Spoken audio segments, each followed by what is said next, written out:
we will start with the session which we decided to call From Learners to Leaders, where our course participants will share their first steps and fresh perspectives on the ELT toolbox that they have got from the session. In fact, that would be time for us to step from learning into leadership and explore this ELT toolbox through participant-led presentations.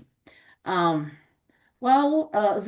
there will be another session with our American presenter, Beth Olshansky, who will focus on picture and writing, and that will naturally develop the topics that our TESOL-Ukraine presenters will cover, just because picture and writing was something that inspired them, and later you will see that 3 out of 4 presentations will somehow be related to this. We have another participant of our course, Nataliya Dyachuk, from Lviv National Ivan Franko University and the owner of her own language agency, Runa, you know her, and there will be a presentation on how to proceed from wisdom to practice, integrating aphorisms and quotations into classroom management. Something that relates to EFL teaching is classroom management, but we will see how something that comes from the sphere of philology fits here. And just as you remember, we started with a speak session yesterday, which was a welcome session. Today we will have another speak session, which will be a wrap-up one. And here the acronym SPEAK is decoded in slightly different ways. So we will share experiences, we will praise effective choices, we will explain why these choices matter, we will ask for insights, and we will try to kindly suggest next steps to take in our ELT journey. So this session will be ELT in action, breakout rooms, real cases, and shared solutions. Lucia will facilitate it and will give her feedback on every solution you will come up while collaborating in breakout rooms. So let's start with our first part. So this is ELT, and there will be 4 participants who will share their aha moments from the course they have taken. The first one is Nazarii Nahorniuk. We start with gentlemen. I know that gentlemen usually say ladies first. But this time we have decided to start with the gentleman, and he's going to update us on how to foster entrepreneurship and financial literacy via project-based learning. I stop sharing. Nazarii, the floor is yours. Yeah, sure. Good evening. Can Good you hear me? Good evening.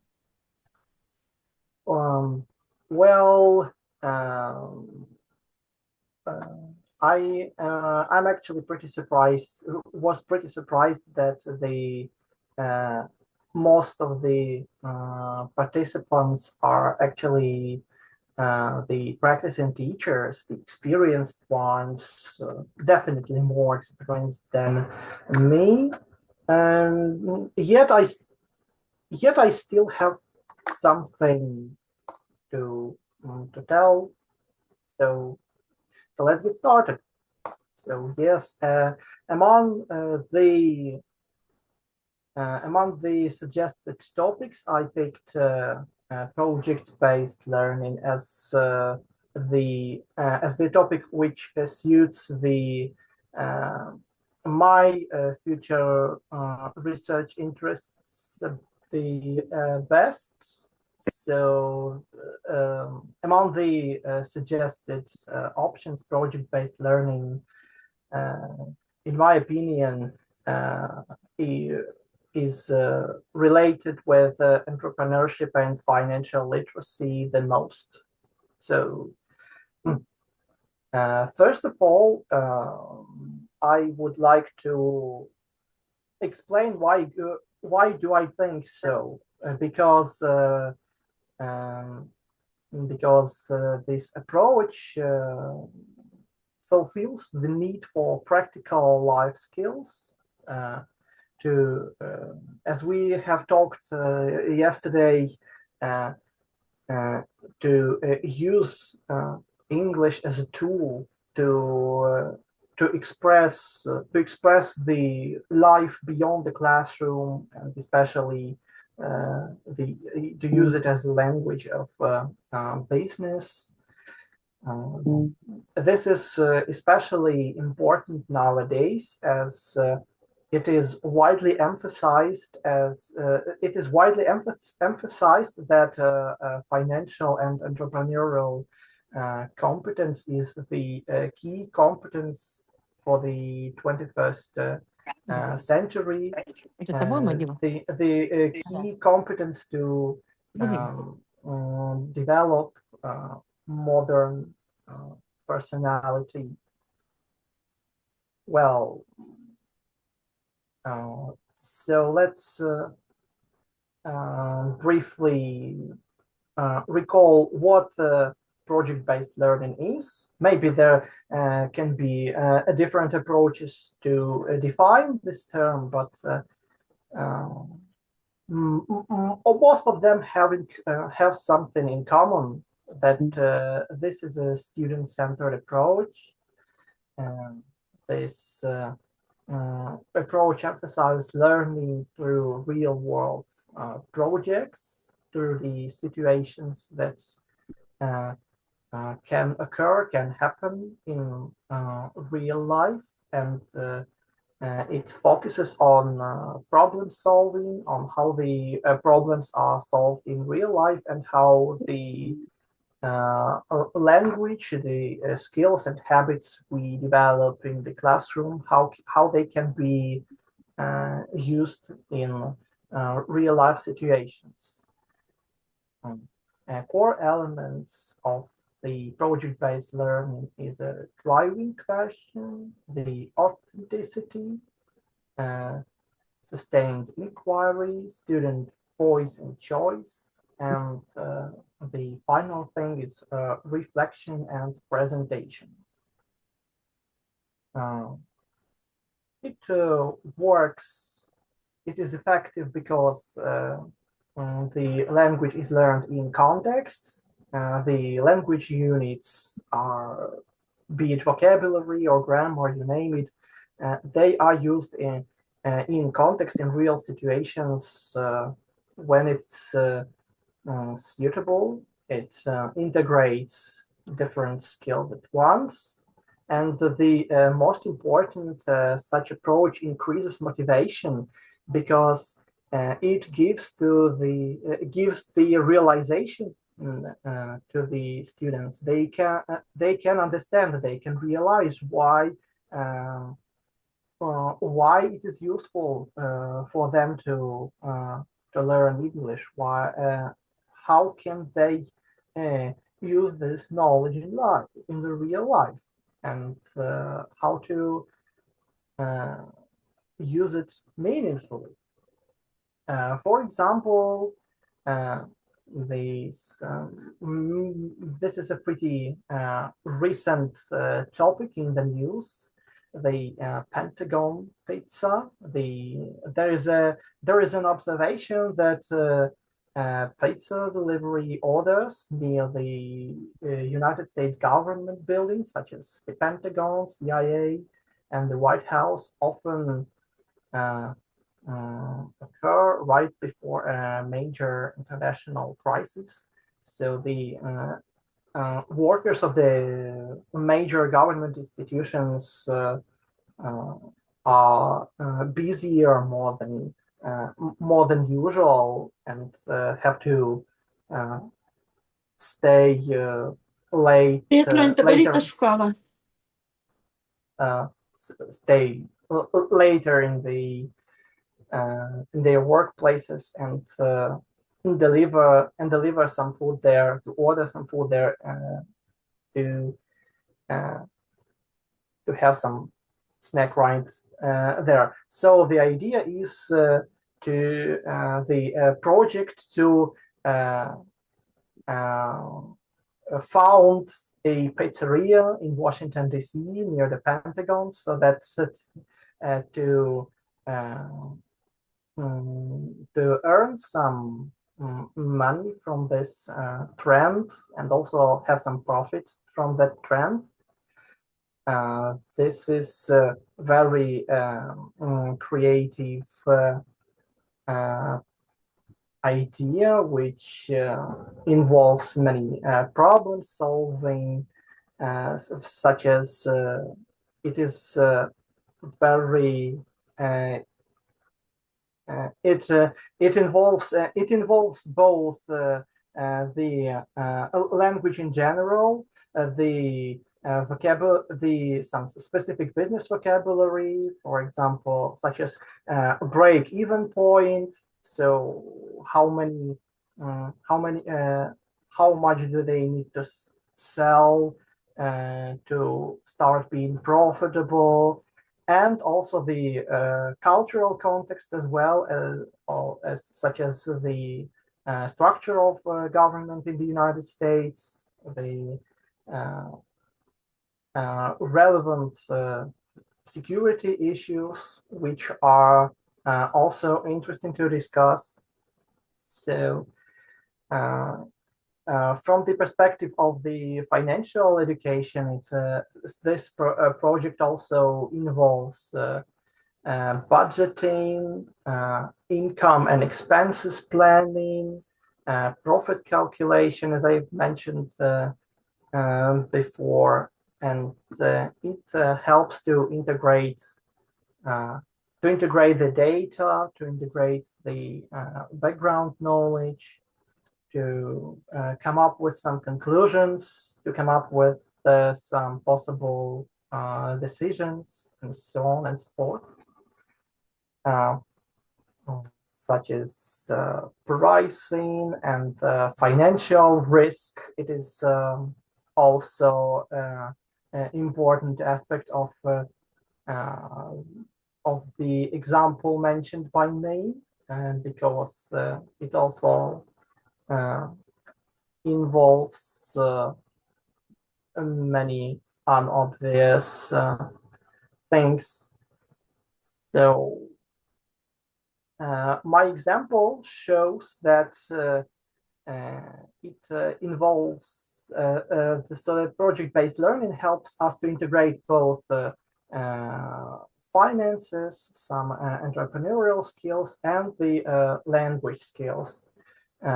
We can make a variety of different tasks with featuring different skills, such as speaking, pitching, discussion, making plans, making ads, listening to the feedback. Well, basically, feedback and discussion are also pretty closely related to each other. And also, it is important, as I have mentioned before, to use English as working language not only locally, but also to understand its importance globally. And to sum up, such approach, project-based learning, allows us to develop cross-curricular competence, as the project definitely involves the knowledge from several different subjects. This approach is supposed to be definitely student-centered, and the role of the teacher is rather a facilitator, rather than a mentor, which doesn't give the students the ready-made answers, but rather helps them to come up with their own conclusions, with their own ideas. Definitely the assessment in this approach is also different from the mainstream ways of teaching. Peer assessment in this and self-reflection definitely matter more in this approach, as the integral part of this is the discussion, the exchange of different opinions, and finding compromises to finding the happy middle in order to make the viable product. Despite all the benefits, this approach has some challenges as well, both for the learners and for the teacher. It definitely takes more time, more effort, and the previously mentioned ways of assessment are also more complicated than the teachers usually got used to. To sum up, we can say that project-based learning integrates language learning with real-life skills and prepares them for future success. And such approach is really definitely worth trying anyway. Well, that's it. Yeah. That is my vision. Thank you for hearing me out. Thank you, Nazarii. May I ask you a question? I'd like to ask one. By the way, you've mentioned that among the obvious positive aspects of using or implementing PBL approach in the classroom, there will be high engagement of all the participants. And what if there are some students, especially if we are talking about secondary school, what if they are not initially interested in business and finance? How will you motivate them? Are there any strategies that perhaps you designed on your own, or perhaps there are some strategies that you rely on that exist in methodology books and you think that they will be quite useful? Could you please share?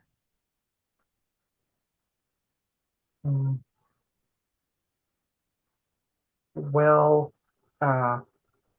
thank you for your attention, for your question. Yes, this remark is really useful, and the issue you have highlighted is really serious. When it comes to the exact example I gave in the presentation, some learners may not be interested in the financial side, in the business, in some calculations, which also involve some math, of course. But then maybe they are more fond of creating creating maybe some ads, more creating some either graphic or textual things like advertisement or the pitching, how to tell about the project, how to present it, because this project is every project involves many people from many different aspects. For example, somebody is good at math, good at finance, good at understanding all the things, but is rather shy or less confident to present it. So I think that this approach is definitely more flexible, and it actually allows to use the strengths of every particular person uh, in the more efficient way. Thank you. Thank you. Yeah. So yeah, you should rely on the strength of the participants. Yeah. So I've heard the answer. Thank you. Okay. Well, just can I make not a question, but just a short remark or a short comment? Well, this is what you were talking about is just a piece of an ESP teaching, right? And you are talking about ESP. That's why we can't speak about students of finance who are not interested in the topic. They should be interested if this is their field. But you said a couple of challenges related to assessment. From my own experience, I have noticed one more big challenge of assessment in ESP, especially in assessing their projects. As an ESP teacher, I can't assess content. I can only assess language. Um, just to make the assessment reliable, especially if this is a high stakes assessment. For example, if your project is part of the final grade, part of summative assessment, I tried to involve EMI teachers so that we could collaborate and just they would focus on the content. I focused more on the language skills. That didn't work very much because EMI teachers are so much overloaded and they don't want to make very often they don't want to do something that has not been planned for them. So that's the challenge. We can assess language, but we can't assess content. That's why very often students present decisions, financial decisions, that are not relevant to their job. But if they do it in a good language, in the language that we learned, they have high grade in English. If they were assessed by a finance professor, perhaps their grade would be much, much lower. So that's the issue, how to make assessment valid and reliable. That's it. Okay, Lucia, you also wanted to make a comment. Well, what I like about the project-based learning is that the students own their work. When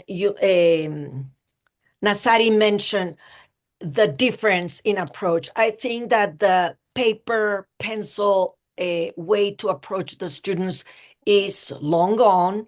And I like that the project-based learning give the students the chance to see into their future adult life.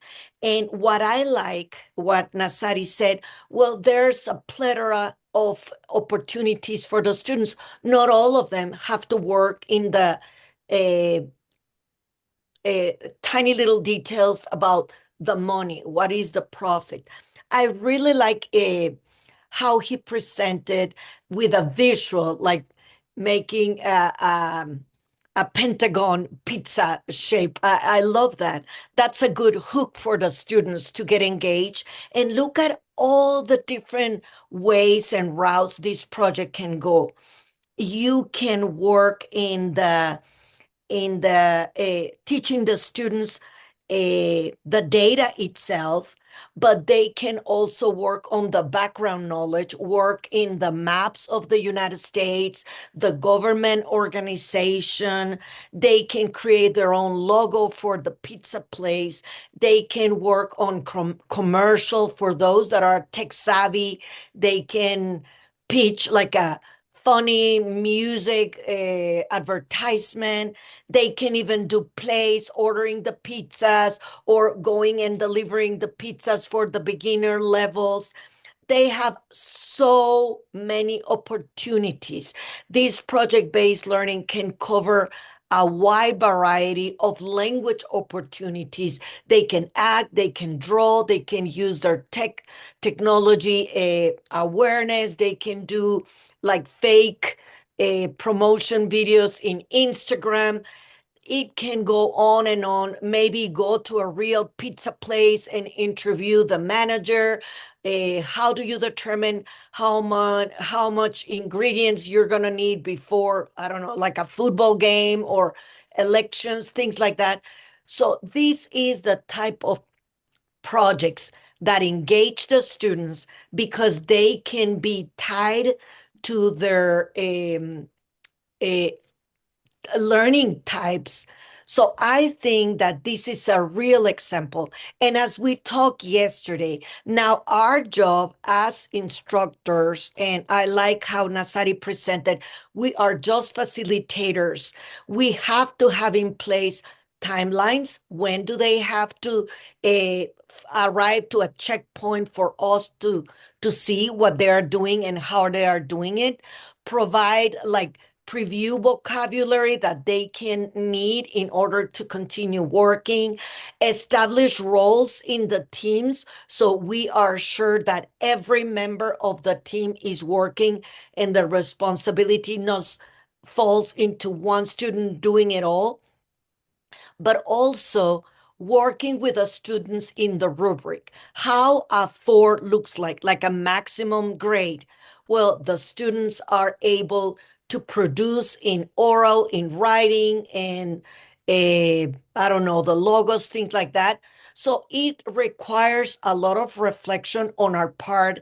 As Ludmila said, how are we going to grade it? What is our expectation? That is a role that we have to plan in advance.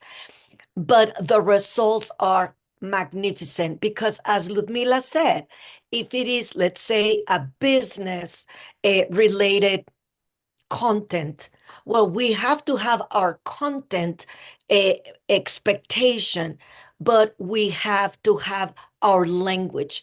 How does it look like in this project for a beginner, for an intermediate proficiency level, and an advanced? How am I going to challenge our advanced students? Well, they're the ones that can go above and beyond in making the interviews, making all the writing things, etc., the data. So this requires a lot of work on our part, but this is the real life when the students go and actually use the language. When we are training our students just to answer the right word in the textbook, when they go to real life, let's say they go on a vacation, you have been studying English for 4 years and they cannot communicate. Or like the example that I did yesterday, my whole life studying piano, and when I went to a party, I couldn't play a song. So we need to train our students to be able to function in real life in their second language. Thank you very much. Yeah, that's about authenticity, the principle of authenticity. And there is a suggestion in the chat that we should employ AI services to assess the relevance of the contents of the content. Well, pretty debatable. Okay, let's draw the line here. Just we've got half an hour and we still have 3 more presentations. And I'm happy to invite Elizaveta Kiselyova with her picture and writing for kids and adults in times of war. Well, Elizaveta, you're welcome. And just right after Elizaveta finishes, while Valeria Kizim will be the next one. Yes, so let's speed up a bit. Can you hear me? We do hear, and we even see you. Yeah, that's good. So, good evening, Ukraine, and good morning, America, as usual. Thank you very much. I'm very honored to present my work today. So, I want to start my presentation with a quote. Painting is just another way of keeping a diary. Pablo Picasso. So, when I was a teenager, all of my school notebooks were full of drawings. I did listen to the teacher, I did complete all of the tasks, and overall I was a diligent student. But it was my own way of memorizing some things. I think a lot of people here can relate. So we unconsciously used art in our education. So in times of war, all of us need something to reduce stress and just escape the reality we live in. Because war increases the stress and emotional pressure. Art therapy is known to be an effective way to rest and find peace of mind. Some people think that art is only for those who can draw. However, it goes far beyond skills, knowledge, talent, or even taste. It's a vast space for our imagination, our self-expression, and picturing writing combines this with educational benefit. Our second session, held by Beth Olshansky, was devoted to the topic of picturing writing, and I was absolutely impressed. Using art as a tool to develop writing and speaking skills of young learners sounded like an excellent approach, especially now. But suddenly it struck me, what about focusing on picturing writing for adults too? Would they be engaged? Would they like the idea of it? So here are my view on picturing writing for kids and adults in times of war. So what is picturing writing about? Picturing writing is a multimodal, evidence-based approach to literacy learning that uses simple crayon-resist art techniques and the study of quality picture books to teach the art of writing, treating words and pictures as equal languages for developing and recording ideas. So, how might it be different for adults? Young students have a natural ability to imagine things quickly, and it takes little time for them to start drawing. However, adults tend to overthink before making a move. They need to know exactly what to do, what to paint, which colors to use, how much time do they need, and a lot more. Moreover, they might not feel very confident to show their painting because it's not perfect enough. And as a result, have struggles with using their artwork as a tool to tell a story. Therefore, it requires some more preparation. The topic I decided to take is my dream. Because dreams are always different. They are unique. They are sincere. It will be a good idea to have a good conversation as a lead in about dreams. And here are some questions that could come in handy. For example, what kind of dreams do young people have nowadays? When you were a child, what was your dream for the future? Has it changed? Do you tell people about your dreams? Are you the kind of person who sticks to their dreams? And why is it so important to remain a dreamer, especially during wartime? Besides that, you can also ask them to close their eyes and imagine colors, shapes, smells, sounds that are associated with their dream. This tool is commonly used among the actors just to be a little bit closer to their role, to their character. So this can help adults to get involved in the topic and automatically start thinking of their own dream. Unobtrusive and calm music can be also effective in creating this relaxing and creative atmosphere. So how can we adopt this lesson to different levels and ages? So as I mentioned, children are quicker, but children sometimes find it difficult to organize their ideas, and so do adults. Beth Olshansky gave us wonderful tips how to work with these pictures. I will briefly describe the idea, as today everybody is lucky to listen to Beth Olshansky herself. So I don't want to go deeper into this.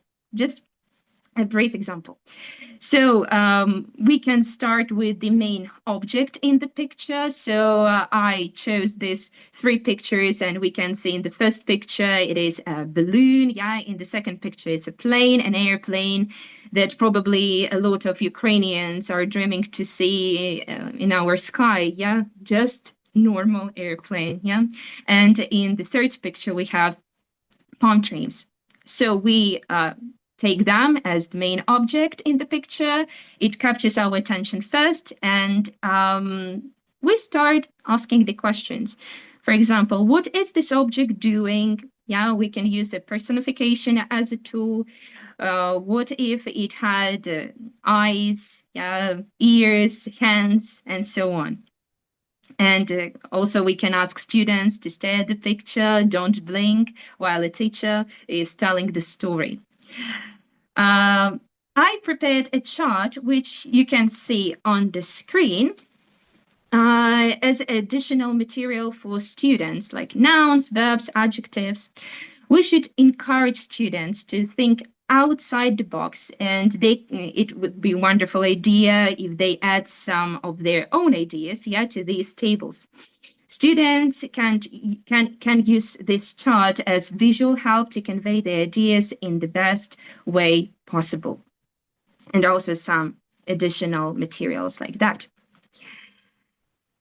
So when is it better to implement? According to the official website, picturing writing can be easily integrated across the science and social studies curriculum. For those who work in the language schools, it might be easier to implement this type of lesson. Personally, I'd prefer to integrate picturing writing when I feel that my students truly need a recharge, either after an intensive part of their curriculum or after the external factors which affect their mental state. And in conclusion, I want to add that in times of war, education must address not only academic needs, but also emotional well-being. Picturing writing offers a powerful way to combine learning with healing by treating art and language as equal tools for self-expression. While children naturally engage with drawing and imagination, adults always need additional guidance and emotional safety to overcome fear of imperfection. With thoughtful preparation, picturing writing can be just as effective for adult learners as well. Picturing writing is not only a literacy approach, but also a meaningful educational response to the challenges of teaching and learning in times of war. Thank you for your attention. Thank you, Yelizaveta. And just a question to you is, you said that adults are more reluctant to accept this approach, and you mentioned several just challenges they face.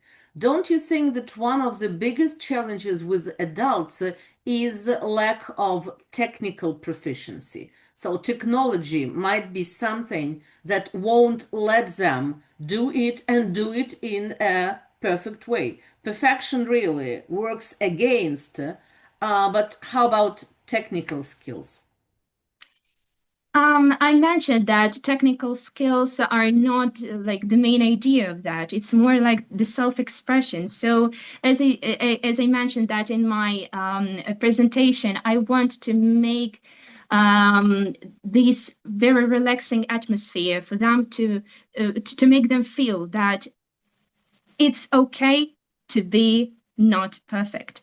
So sometimes you just need to let it go and be yourself. I think that it's also a good idea to show them my drawings and just to show them that it's okay. Yeah, I also can't draw well, and I just want to show you that even when I'm a teacher, I can be imperfect, and it's okay for you to be imperfect too. So I think it's more about being responsible for the things they do. And sometimes I have these struggles in my classes, but as time passes, I can see that my students are like more and more relaxing with me, and they trust me, and I'm really appreciated. Thank you. So shall we move on? Well, Thank you very Valeria, much. thank you, Thank Elizaveta. you. Thank you. That was insightful and thought-provoking, really. Just Valeria, the floor is yours now. We are looking forward to your showing us the roadmap from image to text and give us a masterclass of image-based scaffolding for writing in online EFL classes. You're welcome. Okay, hello everyone. Can you see my screen? Yeah, perfectly well. Yes. Yeah, and we hear you perfectly. Thank you. Great.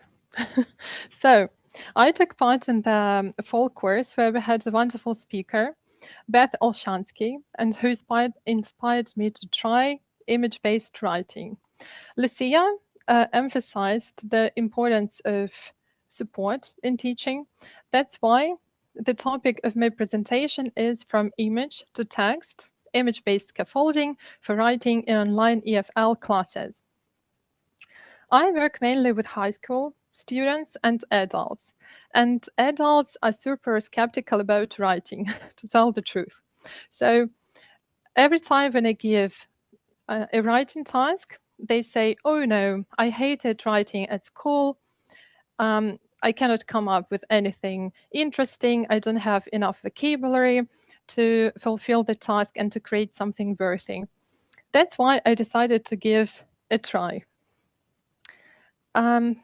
So I have two groups, and they had a week off in winter. So that's why I gave them a task to create a picture, a painting.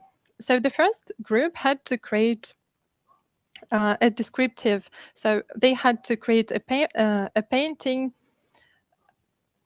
Just a second.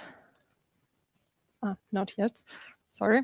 So they had to come up with an idea of their of winter in the Carpathians. And with another group, before the week off, we had discussed types of holidays and locations. So their task was to paint an ideal holiday.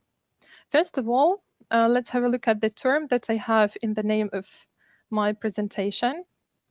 So what is scaffolding? Scaffolding is the temporary support that helps learners move from an initial idea to independent language production. For instance, concept maps, topic-specific vocabulary, visual aids, realia, and sentence starters. So the first group had to create a drawing, so a painting, a winter in the Carpathians, focusing on details and atmosphere. Here you can see the results. One of the pictures is actually, so the student confessed to me that one of the pictures is generated by AI, but the student was on a trip and had only a mobile phone, so I guess we have to accept our modern trends. So the first stage is image creation. The second stage is image-based scaffolding. So we used the images to generate words and collocations. We did it in class, and at first I had to provide some examples for the students, because when I asked them to describe, for example, the mountains, they just said blue, gray chain of mountains. So I had to provide them with some examples. For example, covered in snow, rise in the background, stretch, surround, defend the village from the wind. So these are the examples of the collocations that we brainstormed together. And then they had to write a descriptive paragraph. So stage 3 is actually writing. Stage 4 is sharing and reflection. We did it also in class, and students could present their writing. I'm going to read one of the texts. So you have a picture on the left. This is a winter evening forest in the Carpathians. There is a beautiful snow-covered green tree. The ground is covered with snow around the lonely, partly frozen tree, standing under the full moon. The full moon is shining with open eyes, watching everyone. The dark, starry blue sky stretches above the scene. It's windy and cold there, but fabulously beautiful. This fairy tale beckons and enchants with its beauty. As you can see, the student used our active vocabulary, so the vocabulary that we generated together. And let's have a look at the results of, the second group. So they had to create a picture of their ideal holiday. And the focus was on expressing ideas and details rather than making it perfect, something that Yelizaveta has already mentioned. So they did it at home, as our classes are online. And then in class, we together looked at the pictures they created. At first, I asked them to, before the brainstorming, I asked them to tell me about the hobbies and preferences of their group mates according to the pictures. And they actually described the pictures pretty primitive. So they said, this person likes going on a voyage. So the sea is beautiful. That's why we decided to brainstorm together. So we wrote down words and short phrases inspired by the pictures, and it's important not to write full sentences. So again, the focus on collecting as many ideas as possible. And using the picture and the collocations we brainstormed in stage 2, students wrote an advertisement for their holiday. These are, again, the examples of the collocations and words that we generated together. I also provided them with some sentence starters they may use and useful language. So useful language is actually our active vocabulary that we had discussed before I gave them this task. And the examples, there are 2 texts. The first text is written by the student who said that it's super hard for him to come up with ideas. And the student who hated writing at school. So this holiday is designed for travelers who love calm and slow-paced travel. You will sail on a huge white cruise liner during a relaxing voyage in the Mediterranean Sea. The Mediterranean Sea water is blue and turquoise, crystal clear and calm, with small waves. You will hear the sound of the wind, waves, and seagulls. Fresh, clean air and a soft sea breeze will make you feel relaxed and free. The destination offers peaceful surroundings and beautiful scenery. This holiday is perfect for people who want to escape busy life. The atmosphere is calm and refreshing, making it ideal for a quiet sea holiday. So the text is unedited. And the second example with this picture. So this niche holiday is designed for travelers who are tired of noise, crowds, and constant rush. Their destination offers a unique combination of a remote lakeside area, snow-capped mountains, and peaceful surroundings. This off-the-beaten-track destination is perfect for people who enjoy slow-paced travel and simple pleasures. You will stay in a basic but cozy wooden cabin, surrounded by pine forests, far from busy city life. The holiday is perfect for those who value silence, fresh air, and time to reflect. You can spend your days fishing from a quiet wooden pier, rowing slowly across the lake, or watching the sunset over the mountains. The atmosphere is calm and deeply refreshing, making it ideal for anyone who wants to disconnect from daily stress. There is no pressure, no strict schedule, and no crowds, only nature and open space. This is not just a trip, but a chance to rediscover peace, freedom, and the beauty of slow living. So we can trace the scaffolding path. At first, students have to create an image. and it reduces cognitive load, replaces the blank page, and produces meaning before language. Then we move to image-based scaffolding. It activates vocabulary and bridges image and language. Then we have stage 3, writing. It is based on the image and vocabulary notes. So students use richer vocabulary. They provide sensory details, for example, frozen forest paths, smoke from chimneys. And then the last stage is presenting and feedback. So presentation completes the scaffolded process by turning writing into communication. Students present their texts, peers respond, and teacher gives selective feedback. So when we talk about traditional writing, we get a typical outcome. So we get short factual descriptions, general vocabulary, cold, snow, mountains, limited personal engagement, little variation between texts. With no scaffolding, students rely on predictable language. When we use image-based writing, it can be project-based as well. So we get specific vocabulary, high engagement, and unique texts. The image functions as a cognitive and emotional scaffold. It leads to more complex texts and the better quality of student writing. To sum up, the images help to reduce anxiety, generate ideas, and support language production. Students shared that it was much easier to write. When there are words, it's easier to gather them together.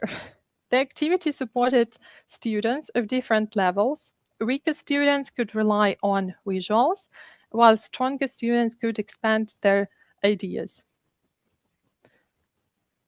So thank you for your attention. Thank you, Valeria, very much. And perhaps I know the answer to your concern that adult students, adult learners do not like writing. That's because they didn't attend the Story Lounge course with Cecilia. Next time, please engage, sorry, Cecilia, with Lucia. Well, and just because in the summer we had a creative writing course with Cecilia Volok, another American personality. Well, so I guess they would have benefited much from the sessions in Story Lounge on how to depict sensory details, how to make the story more engaging, how to bring as much intimacy between your reader and the author, how to apply that principle, show, don't tell. So please, welcome to the Story Lounge in case we decide to launch it next time. Thank you. And I love the fact that you did your own twist in the picture in writing, but look at your beautiful creation. We already talked how hard it is to engage students, high school students, online, and you did it. I mean, with the scaffolding, you got their idea. I love the honesty in saying, you know what, I'm not very skilled. I use AI. But what if next time there are a lot of YouTube videos in very basic drawing techniques? So that could be another scaffolding to give them the basics of the drawing. And with a little bit more time, they can be engaged in details that really slow the pace of the scrolling through the internet. So that helps them to concentrate and to engage. And that would be another layer. But you did a beautiful work, Valeria. Well done. Thank you. Really. I'm a bit taken aback because you mentioned, Valeria, that so not all your students liked the idea of drawing, yeah? But frankly speaking, so while listening to you, while watching, while looking at all these pictures, so I had an idea in my head that I would never ever create such images, frankly speaking. So they look perfect, really. So I don't know why your students say that they can be bad at drawing. Far from that. Or maybe you just you've chosen the best masterpieces. I don't know. Yeah, the best. And for example, there was a student who even didn't complete the task. That's why he could use the picture of his group mate. He said, "No, sorry, I cannot do it," and I said, "Okay, feel free to use the picture of your group mate then, because we brainstormed together. So give it a try."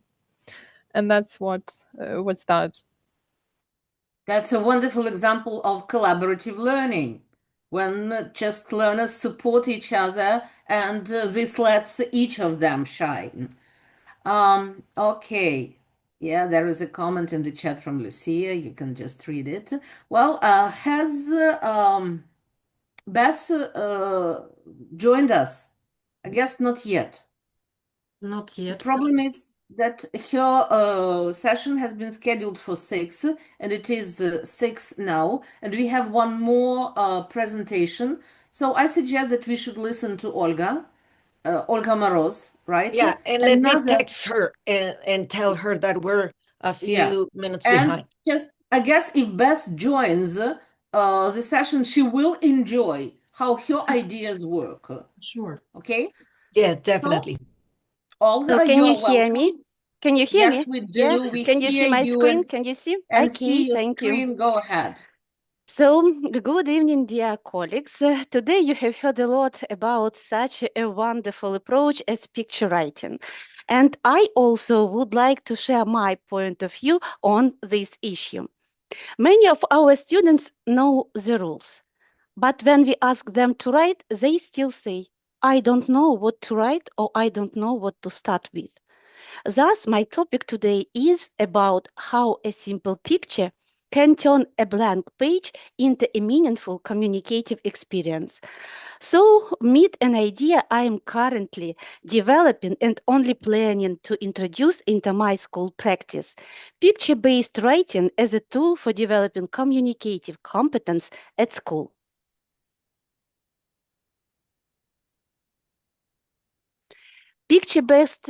Picture-based writing as a tool for developing students' communicative competence. When we speak about communicative competence, we mean not only grammatical accuracy, but the ability to express ideas, emotions, and opinions meaningfully and appropriately.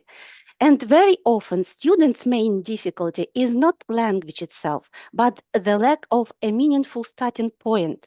They face an empty page and simply don't know what to say. Pictures help solve this problem because they immediately create a situation, a context, and a reason to communicate. Communicative competence includes several interconnected components: linguistic, sociolinguistic, discourse, and strategic competence. However, in real classrooms, students often struggle not because they lack grammar knowledge, but because they lack ideas, structure, and communicative purpose. That is why picture-based writing works so well, especially when it is combined with a clear progression from meaning to language.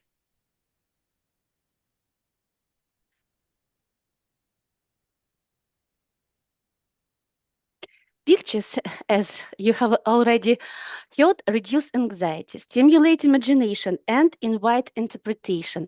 But in the approach I'm planning to use, an important first step is not only observing pictures, but creating them. Students make simple drawing, sketches, or mini scenes. The quality of the art is not important at all. What matters is the students become authors of meaning. They are no longer working with someone else's idea. They are working with their own. This increases involvement, responsibility, and motivation to communicate. After students create their pictures, an important communicative stage follows. Students show their pictures to the class, but instead of explaining them immediately, they read their written description aloud. While listening, other students are invited to imagine that they are entering the picture as if it were a small magic trick appearing inside the scene, feeling the atmosphere, hearing the sounds, noticing the details. After this, listeners can answer questions such as, where are you in this picture? What do you see around you? How do you feel there? What would you do next? This stage transforms writing into an immersive communicative experience. The text is no longer just read, it is experienced. It develops empathy, imagination, and audience awareness, and it gives real purpose to writing clearly and expressively. But there is a clear order from picture to a language. First, they have to find nouns. Who is in the picture? What objects are there? Where does it happen? Students name the items, the objects, the places that are in the picture. Second, they add verbs. What is happening? What are they doing? What changed? The picture becomes a situation, not just an image. Third, they enrich the text with adjectives and adverbs. What is the atmosphere? How do they feel? What details matter? Language becomes expressive, emotional, and meaningful. This sequence, nouns, then verbs, then adjectives, helps students move step by step from naming to meaning. It supports weaker learners and gives stronger students space to deepen expressions.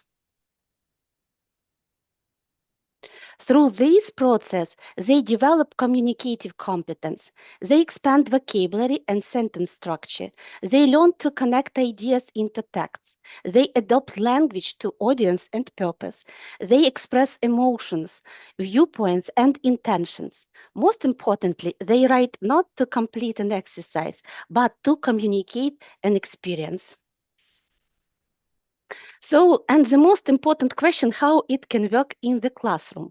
This approach can be used with descriptive writing, moving from details to atmosphere when students are asked to describe the picture. Storytelling, using students creating comics or scenes when students are asked to make up short stories. Opinion writing, when students interpret each other's pictures, of course, when they are asked to express their opinions on different situations in the pictures. Real-life formats such as diary entries, letters, messages, and reports. The picture becomes a bridge between imagination and communication.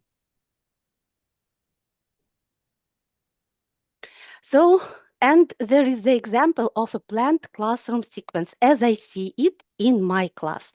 Students at first are asked to draw a picture on the theme, a moment that changed my life, some situation, my holidays, my weekend. They list parts of speech at first, step by step, nouns, then verbs, then adjectives. They write a short text from inside the picture. Then several students show their pictures and read their descriptions. The audience is asked to enter the picture, imagine the scene, and share what they felt or noticed. Only after meaning is shared does the teacher move to language feedback. This sequence turns writing into a shared communicative event. Why I see this as promising? Because it is simple and flexible. It requires no expensive equipment. A scrap of paper and a pencil are enough to begin. It can be adopted into 10-minute warm-up at the beginning of the lesson or a full-week creative project. It is emotionally engaging. Instead of describing a random stock photo, a student draws a moment that changed something in his or her life. When students are authors of their own meaning, they have a personal stake in the message. This reduces an anxiety of the empty page and turns writing into an act of self-expression. Of course, it is inclusive for different levels. In one classroom, a level A1 student can contribute by identifying 5 nouns in the drawing. while a B2 student uses the same drawing to write a complex diary entry. The scaffolding, starting with basic parts of speech, allows every student to participate at their own pace without feeling left behind. And of course, it is strongly connected with real communication. The entering the picture stage, where listeners ask, how do you feel there? Or what would you do next? Mimics a real-life interaction where we share experiences to build empathy, understanding, not just to show off grammar. It teaches students not only to describe pictures, but to create experiences with language. Pictures create a shared communicative space. When pictures are student-generated, I hope this effect will become even stronger because students feel ownership and curiosity about each other's ideas. To conclude, picture-based writing has great potential to make school writing more meaningful, emotional, and communicative. By inviting students to create pictures, structure ideas through nouns, verbs, and adjectives, and then enter each other's pictures through reading and imagination, we help learners move from writing as a task to writing as communication and self-expression. Students observe or create, then discuss, structure, and finally express ideas in a written form. Writing becomes a continuation of thinking and communication. And that, in my view, is exactly what communicative competence is about. So that's all. As for my presentation, thank you for your attention. Thank you, Olga, for a very insightful and your experience-packed presentation. Yeah, and this is, you see, this is your own perspective on what things might be going. Just slightly different from what Valeria and Elizaveta presented, but that's what comes from the real life classroom. Thank you. Thank you very much. Thank you. And I have a question, if you allow me. Yeah. So to all three speakers. So that's really a pleasure for all the students to get, or participants to get involved in drawing. But so what comes to my mind is the idea: what if they get distracted? So by these pictures, because it's time consuming. So what if they lose focus on language and just start like being focused on drawing rather than like the content, or rather than like the language or any other like tasks, communicative tasks, so that are related to this, so picture writing. So I see it as a challenge. So is there any way out of it? I think it can be connected with instructions that will be given before the activity.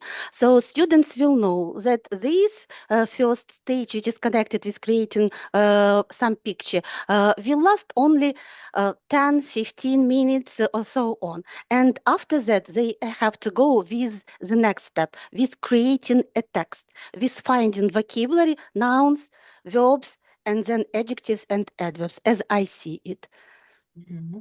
Okay, thank you. Yeah, I totally agree. Like time limitations is the best way to control this process, because I think always like time limitations are required in any type of activity, because sometimes students can be engaged into the conversation and run out of time. So anyway, it should be, as Olga mentioned, like Well, and if I instruction. may interject, that's why it is very important to have a visual in your classroom. What I do, like a cardboard or something, and I use clothespins with the names of each student. And I see if they are in the drawing, and then I move them to writing. So I can visually see when a student is left behind and is not working in the progression of completing the project. But also, to answer Olina's question, while they are drawing, they can follow an example. What I did is I went to the library and I got a bunch of books so they can see the whole animal. So they are observing the parts, and in their brain, they're working like, oh, look at the shape. And they are also working on reflection, self-reflection, oh, the color and the shape and the blah, blah, blah.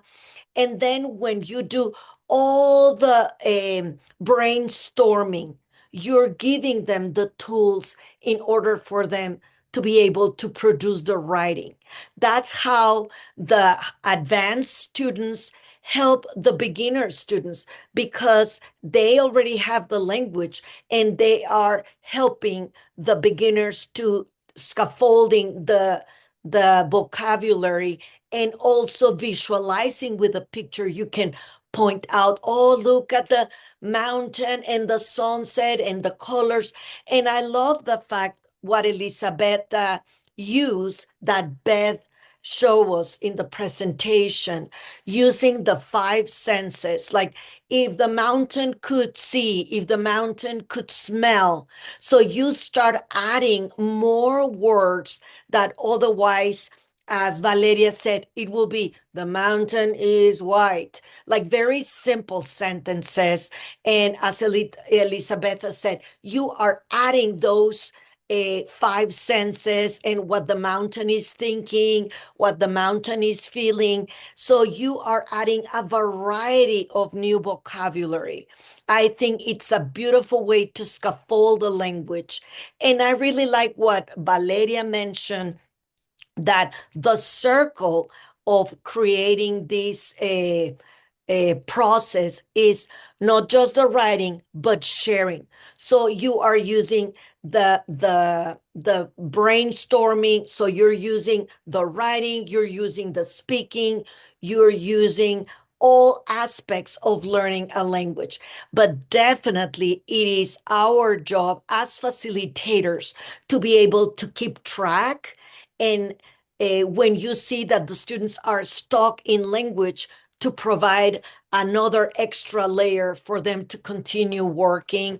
It is a beautiful process, but it definitely needs the student engagement through keeping them engaged and on the task, and the teacher facilitating all the time. Ludmila. Well, I just wanted to make to add a couple of words to what Lucia said. And since in our Story Lounge project, again, I was leading 2 sessions on first-person narration, when I was watching the presentations, I also thought that first-person narrative would be just perfect for the pictures that you showed. Rather than just describing the holiday, or rather than describing your weekend in the Carpathians, well, just make that fir tree speak, make that ship speak. Yeah, just Lucia said, and you said that this ship, this tree can feel, can sense something, can taste, but it can also speak. And that makes the narration more engaging, right?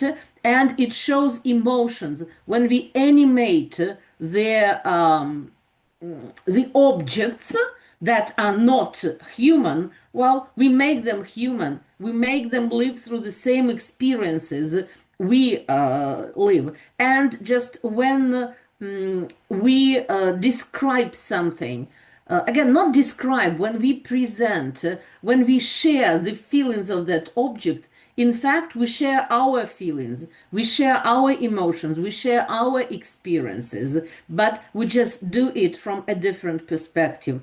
And my voice as an author matters. My perspective as an author matters. My identity matters. Well, and just what we put together is the reader and the writer. We engage the writer inside our vision, inside our sensations, inside our sensory details. And in this way, we follow that principle that we learned in Story Lounge: show, don't tell. Yes? When you describe, you just tell. When you show, you just share experiences, share feelings. Well, that's my advice. You can take it or not, but really, I was also thinking about what Lucia said. Some things should be meaningful. Okay, thank you. Thank you very much. Look, we are at the end of our first hour. In fact, we have taken a couple more minutes. And since Beth will join us a bit later. We have to reschedule our program. And I would like us to welcome Nataliya Dyachuk, who was expected to make her presentation earlier. Fortunately, Nataliya is already with us. I've just called her and she promised to. Yeah, I see. Nataliya. Nice to meet you. Well, and we are all intrigued about how aphorisms and quotations can be really integrated into classroom management. I have been at Nataliya's presentation on aphorisms once, and I know that she is a guru in that. And I guess we are all in a very exciting session. Nataliya, the floor is yours. Please share your screen. Good evening, and you will enjoy your slides. They are so creative. Thank you. Thank you. You have great anticipations. Yeah, good evening. Good evening, dear colleagues. I'm really glad to see you. The situation is really blessed by God. Today we didn't have electricity for 8 hours, water for 5 hours, and I was praying just to leave some amount of charge to fit into the presentation. As just a few seconds prior to your call, electricity was supplied. So luckily we could work and do not worry about the hardships to come. Okay, I'm going to share my screen. God is with us. God blesses us. That's it. Yeah, definitely, definitely. Wow. I hope you see my slides by now. Yeah, thank you. Thank you. Well, the topic of my presentation is From Wisdom to Practice, Integrating Aphorism and Quotations in Classroom Management. My name is Nataliya Dyachuk. I'm a senior lecturer at Lviv Ivan Franko National University, director of the Agency of Foreign Languages, RUNA, and Center Exam Management of Cambridge Examination Center. We are lucky to renew Cambridge exams in Ukraine, so those who are interested in them, you are welcome to join our services. So aphorisms, this is a wide topic, and to answer the question which I set, I would say that we could use them everywhere. And to begin my speech, I would quote Eleanor Roosevelt, whom I had a different look at on my viewing the movie Wives of Presidents, which I recommend. Her input into the life of the United States is invaluable, and we were not aware of many initiatives she inputted into the society. But the quote from her is, "Great minds discuss ideas, average minds discuss events, and small minds discuss people." So we are here a collection, a gang of great minds, and I'm really happy that TESOL has so many initiatives nowadays to unite us in a variety of areas. But still, this gang keeps appearing here and there. It means that we are really having a really vast interests among our teacher community. So issues to be touched upon. We'll talk about small leads in classroom management. I decided to take out of classroom management definitions issues which would suit my understanding of aphorism application in them, pros and cons of aphorisms application in quotations in class, defining aphorisms, and demonstration of some activities. My presentation was meant to be 20 minutes. Do I have 20 minutes or I have more time, Ludmila? No, sorry, 20, not more than 20. Minutes. Okay, I know that you can speak for hours, unfortunately. I see. Thank you. So I will walk you through very briefly, and I promise that my presentation, together with the additional handouts and materials, will be uploaded into our group. So if you mishear something or miss something, don't worry, you will have everything in a ready-made format. So classroom management. You can make sure Nataliya will upload 130 more slides that she didn't manage to comment on, really. Yeah. Okay. Just to just to water out these dark days. In these dark days, we see bright people. You know. So, getting down to business, classroom management. The very first book in my professional career on classroom management, which I saw, was written by Jim Scrivener. Actually, there were many chapters in the books on methodology, but he ventured to write the first complete bulky book. So he approached here to classroom management from three perspectives: from teacher's role, from learner's position, and from the classroom setup in general, and highlighted 14 kinds of teacher intervention. But what I'm happy to read about in that book is that classroom management is not connected with methodology. Actually, whatever methodology, whatever method, approach, technique you would use, classroom management is to be effective. And the way you organize and present it is to be memorable and actually bringing the result. So your classroom management is the way that you manage students' learning by organizing and controlling what happens in your classroom, or the way you consciously decide not to organize and control, or the way you delegate or relinquish such control to the other learners. That's a quote from him. So, typical questions about classroom management. What does it mean? What kind of achievement we expect from it? What techniques do teachers find most effective in setting classroom management activities? What are the topics? What are the arrangements? What are the tones and generally school position about classroom management setup? So, all these questions were partially answered by another author, Robert Marzano, who wrote a book, Classroom Management That Works.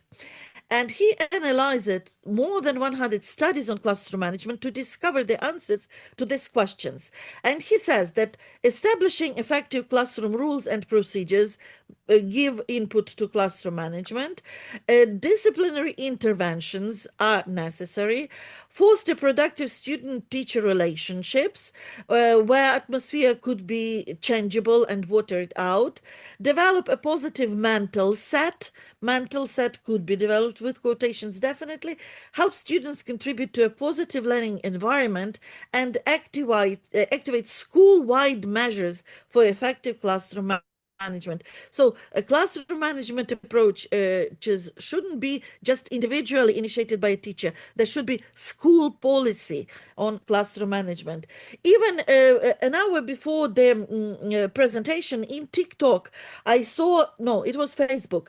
I saw a speech, and even I shared, of one teacher who said, I'm dreaming about a classroom which is kind of a storage where I, as a teacher, come in and I get colored pencils, paper, illustrative materials, which all our schools lack. So that is, I am driving at school policy will definitely help individual teacher and individual initiatives.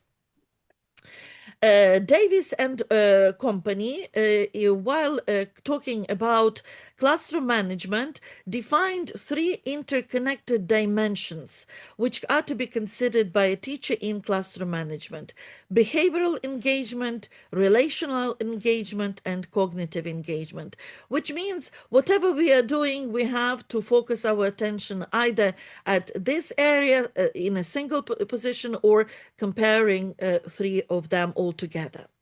One of the recent books, which by far is, I'm sure, is not yet still presented in Ukrainian market.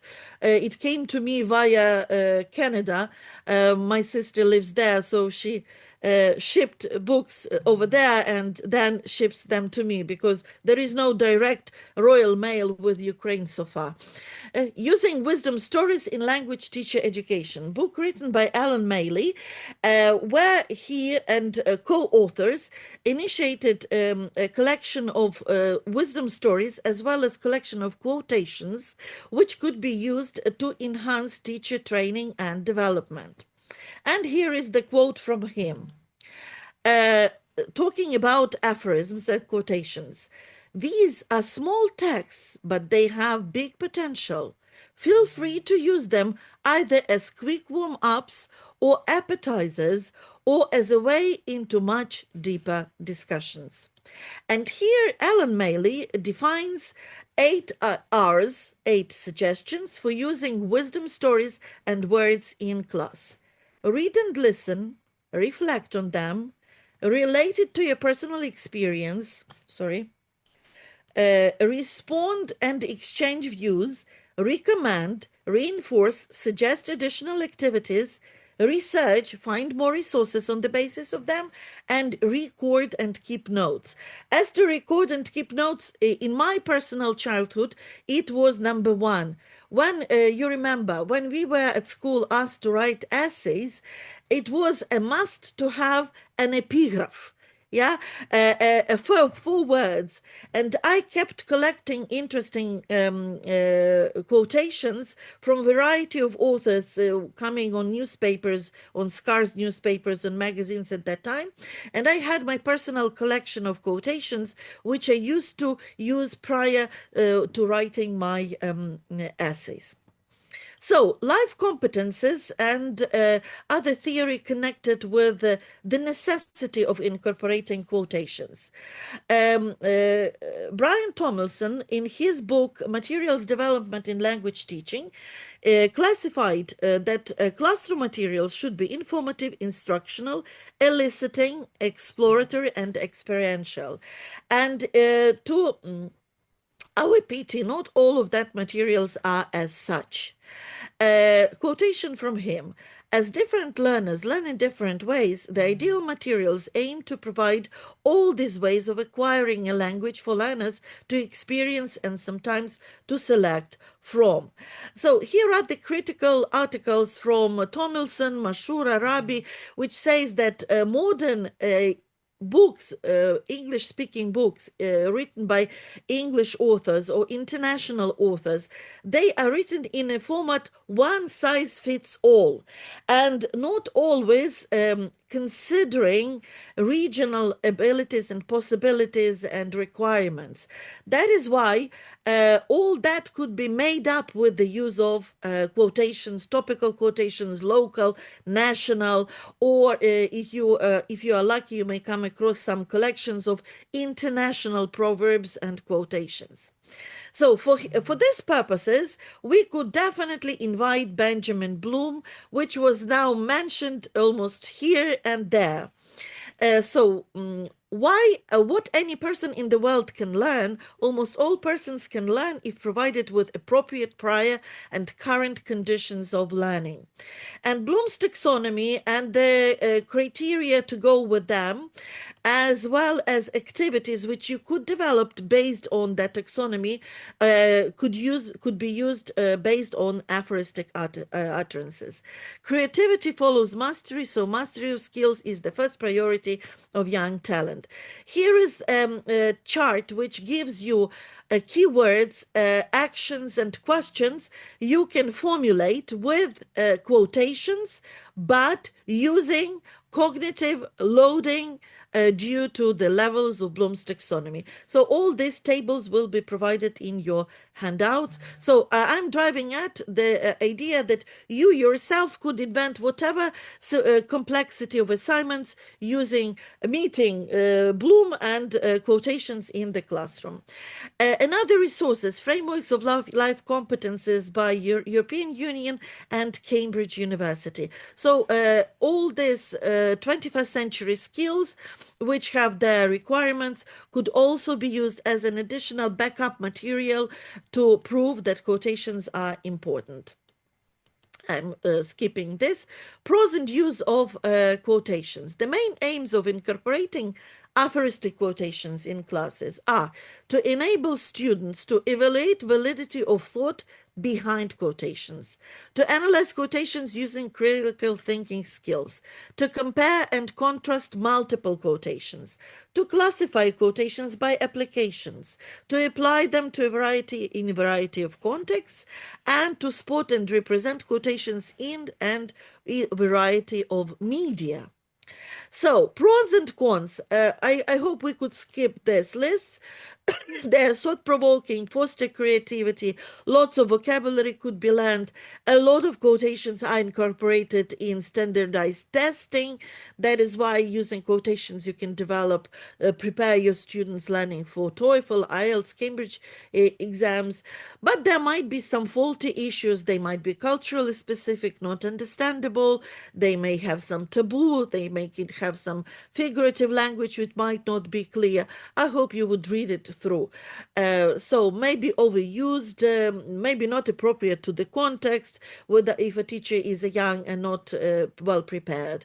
So conventional and unconventional places where you could find aphorisms, areas of classroom applications and activities proposed. My article will go together with the handout and you will find out activities over there more. What I propose to work at, if you want to apply a quotation in a classroom, you may make up a kind of chart like this. Name activity, type of group work, specify what should be done, and specify the skill, and note classroom interaction.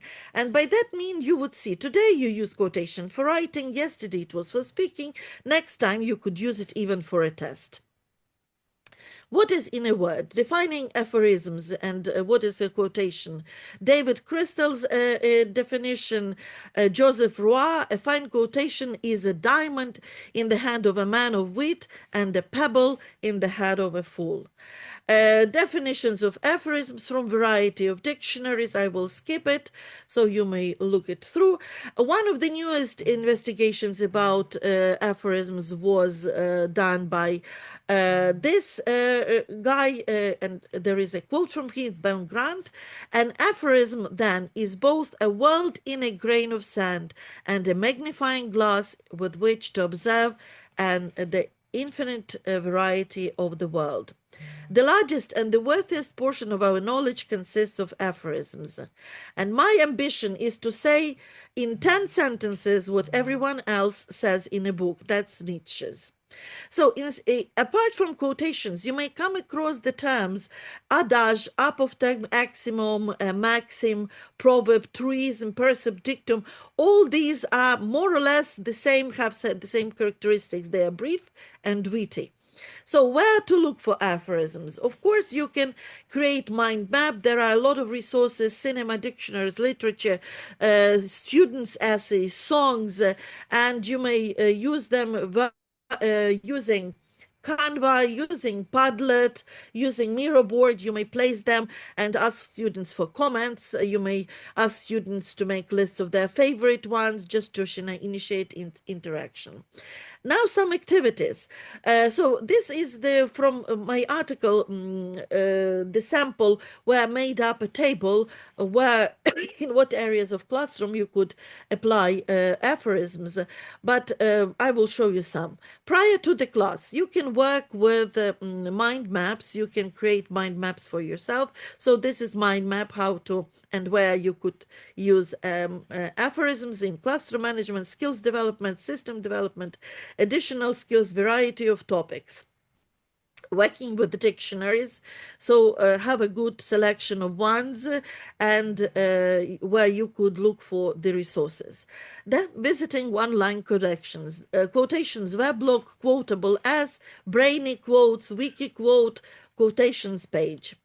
During the class, for example, if you are coming to the class for the first time, you may post your favorite quotations and ask your students to guess how they relate to you. So this is a typical collection of pictures I post and show my students and make them guess how they are interconnected with me, with my personal life.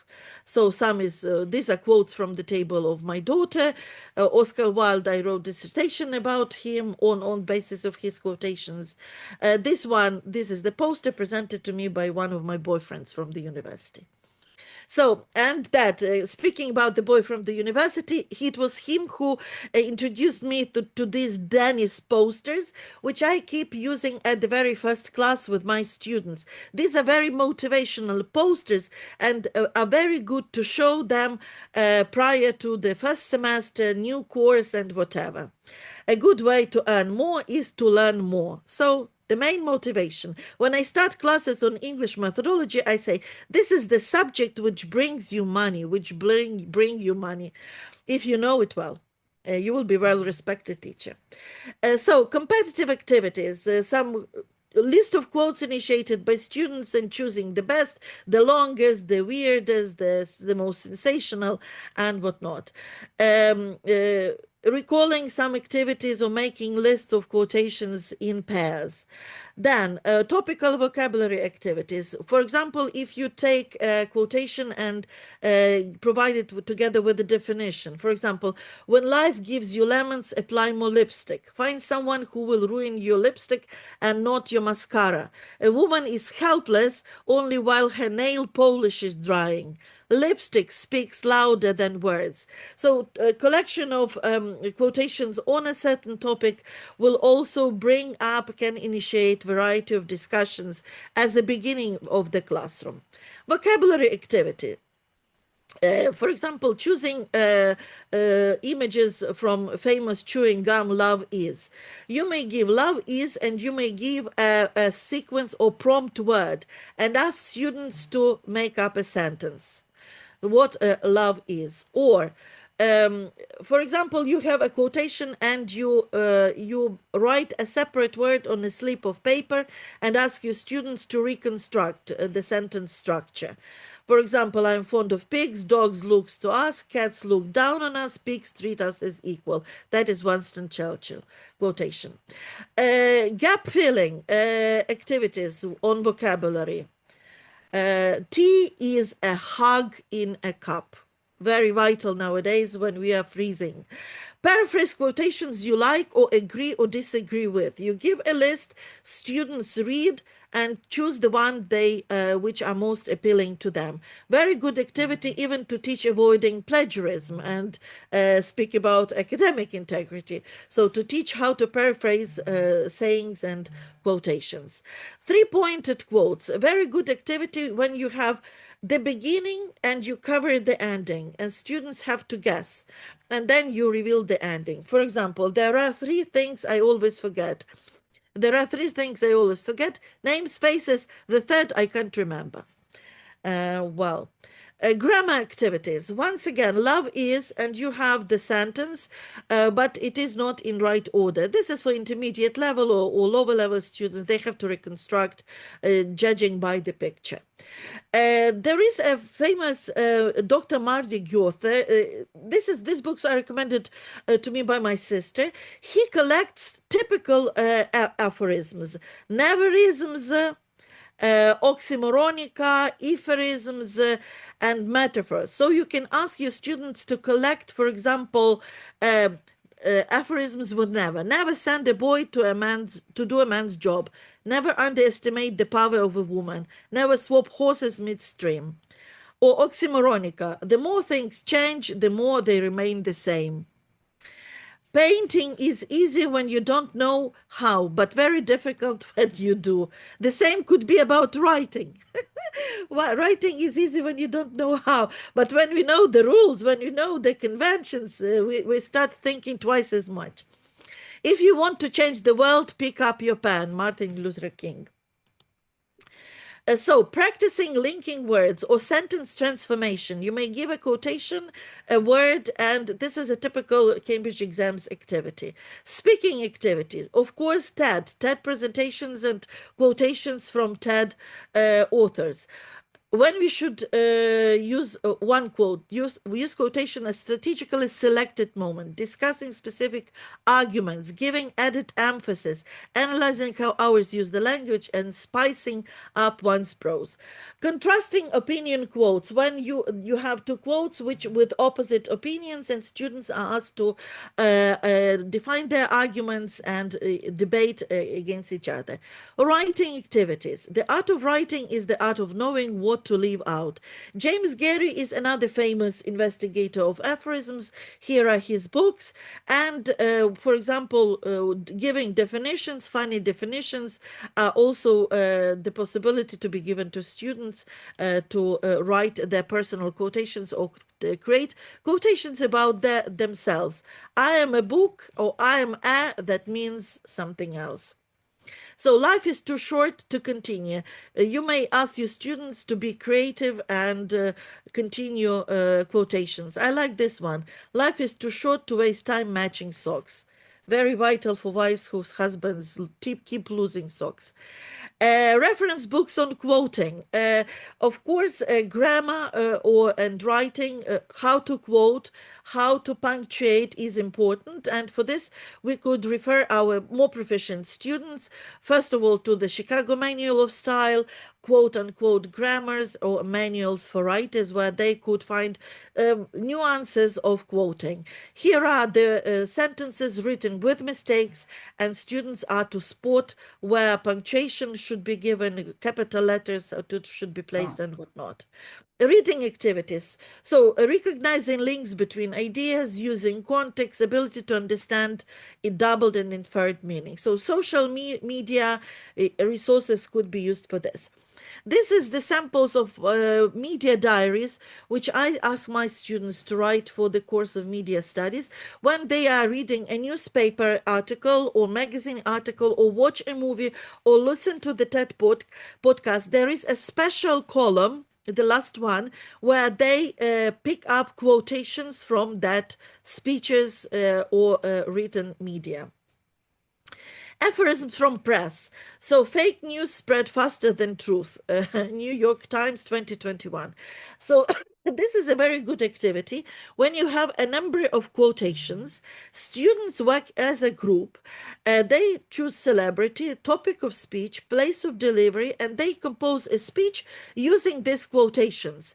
And the class is to guess that celebrity and the topic. Very funny activity. Very, very attractive and very, very interactive.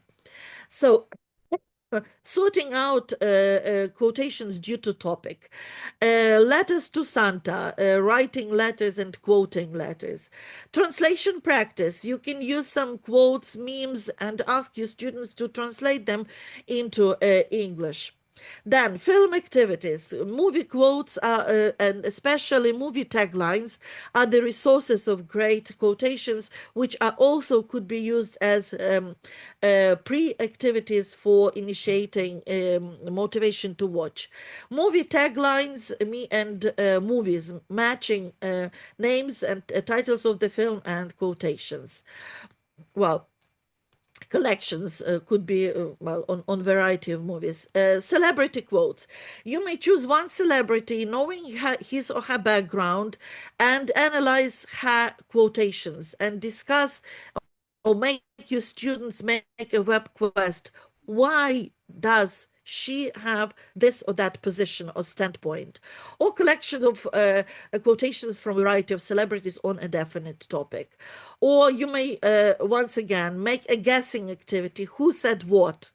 For example, there were 3 of us in this marriage, so it was a bit crowded. We all know this saying by Princess Diana. Well, quotes and II activity. I'm finishing. Menti activities could be initiated using apps, QR code, and you can make some quotes visible to your students, and they can vote, agree, disagree, and do some playing Who Wants to Be a Billionaire, finishing a quote. Using these quotes, you can see what type of activities I developed, which could be interactive, just as a sample. And spot the quotes in the text generated by ChatGPT. I developed that activity 2 or 3 months after the ChatGPT appeared. So it was brand new and brand fresh for the ChatGPT. Now, a few years later, it looks a bit funny, but yet still, it was my creative idea to ask to write an essay about learning foreign languages with quotations. So students were to spot these quotations. And there is a new text, spot quotations from movies and cartoons, just for media studies, because I'm having media studies for my students. And after the class, what you could ask your students to do with quotations after the class: spot aphoristic quotes on clothes. And then unbreakable and persistent. Why this or that quotes appeared on a t-shirt. So this is the year 2023 ballroom dancing competition in Blackpool. Ukrainian couples were not allowed to use their flag during the competition. And then the team decided to name the cities which suffered the most by that time from the invaders. T-shirts for teachers. Why this or that is written on T-shirts for us. Tattoos. Frankly speaking, this is a very hot topic. Students easily share with teachers their desires as to tattoos and as to what could be written on their tattoo. So it's another topic for discussion. Quotations from some painters. Ukrainian painter Hapchinska is famous for her angels and also for quotations written on her paintings. This is her project during COVID. So Benny Parker, another painter, who also has inscriptions on her drawings. This is a match activity on her paintings. Coloring and doodling quotes, visualizing quotations on word art form. This is for playing. And for classroom management, quotations about classroom management. Bad teacher blames the students. A wise teacher blames the previous teacher. If it moves, teach it. If it doesn't move, put it in the resource files. If you can't put it in the resource files, switch it off. That's my book, which has quite a lot of quotations and quotation-initiated assignments.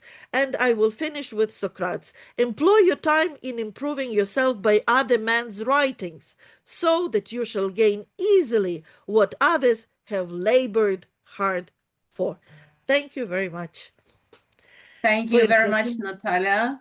While people were sending you your hearts and applauses, I kept sending you my worries because that lasted a little bit too long. Well, but still, everybody was engaged and everybody was carried away, and I guess everybody is very much enthused with what you have said and how you do it. And Nataliya will share all her materials, which she always does, and I'm sure you will find much more than she said today in those materials. Thank you very much. You're welcome. Please do. Okay.